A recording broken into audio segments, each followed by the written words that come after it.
Down here at the 6 o'clock position in the red, the Zerg player, he's down 0-1. He is. Ragnarok. No extractor cancel for this guy. He doesn't roll that way. No disgusting sounds for this guy. Yeah, no sounds like that. And up here to the top right in blue, formerly Mouse, formerly Soul. Deer. And in StarCraft 1, actually, a long time ago, a teammate of Bomber on Eastro. So formerly Easter as well. Yep. And before that, formerly like just a normal guy, not a programmer. Formerly just kind of a chill dude. Formerly like kind of that guy you hang out with on the weekends sometimes, because he's like really cool to hang out with, and he'll stay up until like 3 o'clock in the morning playing games with you and chatting about life, about the girls he likes and whatnot, you know. Yeah. Go to a PC bunk together. Yeah. Just play for fun.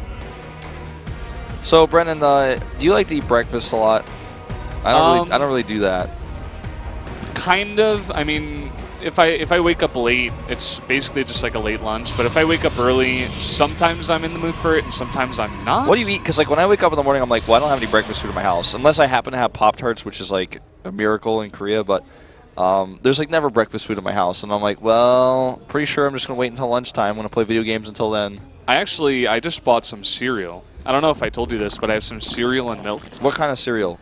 I think it's chocolate Chex. Chocolate Chex. It's Korean. I don't know. And it's kind of like Chex, but not exactly the same. Like a little bit harder and more square.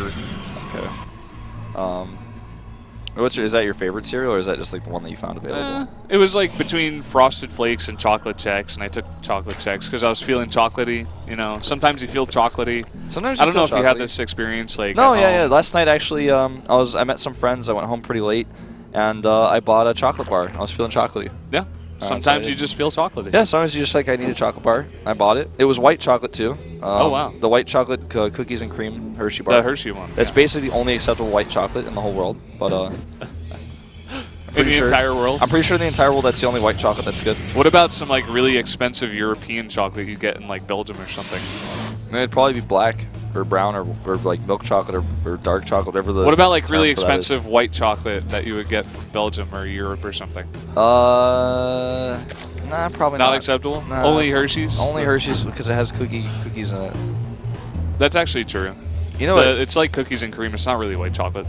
I was so confused once when I was a kid. My parents told me to eat these pretzels, and they had this white stuff on them. I was like, what is that? And they're like, it's chocolate. I'm like, that can't be true. And I ate it, and I was like, that doesn't taste like chocolate. It was white chocolate pretzels. But chocolate-covered pretzels, milk chocolate or dark chocolate. Oh, those are so good. You know, here's a tip, guys. As link speed is on the way and a robo, if you want chocolate pretzels but you can't find them, get pretzels and then get a Hershey bar, then break the squares and put them on top of the pretzel, and there you have it. It's pretty much the same thing. So these two lings are going to come up here. He actually needs to deny the scout on the robo. Oh, nope. Nope. That was actually a huge mistake. Why didn't he just force field that? I don't know. Slippery little Zergling is going to get in here, and now he's going to be annoying. Well, I wonder what build he's going to do now. I think he's probably just, if he was planning on doing an Immortal push or a Warp Prism drop, he might just like, I don't know. I mean, he might still try to do a Warp Prism drop. He's definitely not going to do an Immortal push, I feel.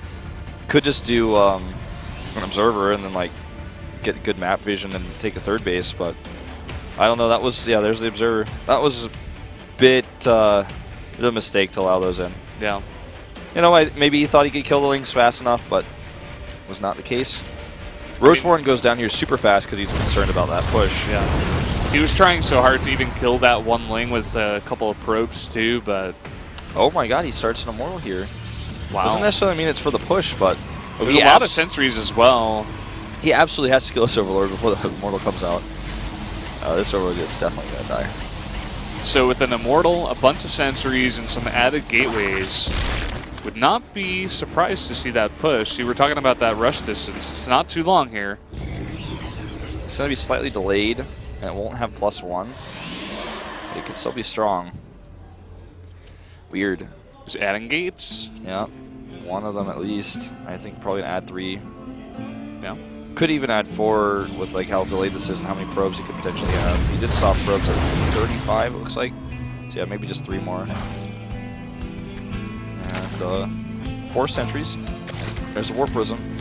You know, I'm not so sure this is going to work. He's already making a ton of units because he's concerned about the possibility of this. Yeah, he's only gone up to 42 drones, and he's pretty much only making Lings and Roaches. Like, there's only 2 Immortals, not a massive sentry count, not a whole lot of gas to make too many more sentries. These 2 Roaches are going to actually spot this. Ooh, they don't want to get force fielded off. Yeah, they were so scared they like stopped time for a second there. 22 more Lings on the way, of course, all with speed. Oh. 2 force fields for 2 Roaches. I'm not even sure if that's the best trade because all of this is just slowing the push down even more. He's getting more and more Lings out right now. 4 more Roaches as well. A few Lings picked off here. If we can eliminate this force right now outside of the base, that would be huge. Force fields here are pretty decent, but it's just too many Lings, not enough units here. Yeah, he shuts down this push so hard, but with a lot of these force added warp-ins here, he does get a lot of these Zealots in, and Ragnarok is going to have to back off for now. You know, this is still a lot of gateways here. Yeah, killing that Immortal was pretty huge and also eliminating the sentries. Now he just needs to get basically pure Roach out here. He should be able to overwhelm this. He can make a few more Lings, just need to be larva efficient. And make sure he can defend here. Warp Prism is in position now, but right on creep. And here we go, a few more Roaches pop out. Looks like this is the time. The time warp here is excellent. So is that force field. And Deer is not out of this yet. He's fighting here for his life right now. And Ragnarok actually is running low on units. Yeah, and another really nice time warp goes on to all the rest of those Roaches. He does take out that Warp Prism, or the Mothership Core. And I don't know, it still looks like a ton of units here, especially with that Warp Prism still alive and warping in stuff right front. Yeah. Nothing mining here at the 3rd base, killing the 3rd base as well. He just doesn't have enough forces to actually target down that Immortal. The Immortal's just doing so much work here. Finally, he's able to target down the Warp Prism. And there goes that nice micro on the Immortal. 3rd base lives for now, but again, it's those gateways you're talking about. It's a big problem here. He's got so much production that Immortal looks like it will finally fall. And I think from here, Ragnarok actually holds. He needs a few more waves of Lings, though. Where's the production tab? Actually, I'm not so sure. This is still really close. Like he's like lacking a bit of larva, and with another warp in here, I mean, there's so many stalkers right now. And he's taking out a lot of these overlords as well. He's getting them supply blocks. So and there's a position down there in the little crevice where he picks off that overlord, so he can't be surrounded. Now he can go over and hold onto this 3rd base, stop the larva from there as well, cut off any reinforcements. As long as he makes sure to micro back off the creep whenever the army gets close. Catches a few Lings here for free. Yeah, I think Deer may have this, but again, no, it's not over till it's over. Speed is on the way for Roaches right now, and he lost that Warp Prism earlier. So if he loses that pylon, it's going to be no more reinforcements. Nice pickoffs here. He needs to move back, though. I don't think he wants to engage into this concave, really.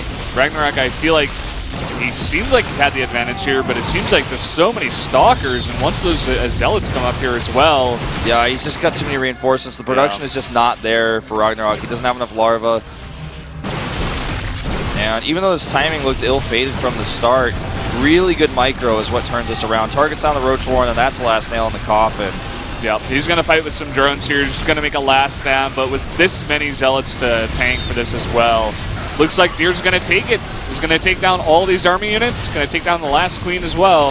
Yep, that is going to be it. Last of the Roaches fall. GG. Deer with a 2-0 victory here. Rough start in Game 1, and in Game 2, things didn't look comfortable for him. But he certainly turned it around. Yeah, he really did. That was really well done. That time warp was like a game changer. Yeah, man. Those 2 time warps, even they got the first push with the Roaches where he was trying to make that big aggressive, stab into the army and try to eliminate those Immortals, but he forced Ragnarok to back off. And then once Ragnarok again was forced to fight, he made another nice time warp onto the rest of the Roaches. From there, he was just fighting so efficiently and all those warp-ins. Very well played. Well, that was pretty straightforward, Both of those games were really close and really interesting. Yeah. But Deer just being the better player, I guess, in the end. I don't want to say I'm disappointed in Ragnarok in any way. I feel like the engagements he took were pretty good. He made some pretty good decisions, but in game number 1, a few micro mistakes, and in game number 2, well, Protoss pushes are really hard to stop. Sometimes you're just going to make mistakes. Yeah. So before we go into our second best of 3, we are going to have a quick commercial break. We'll see you guys right after.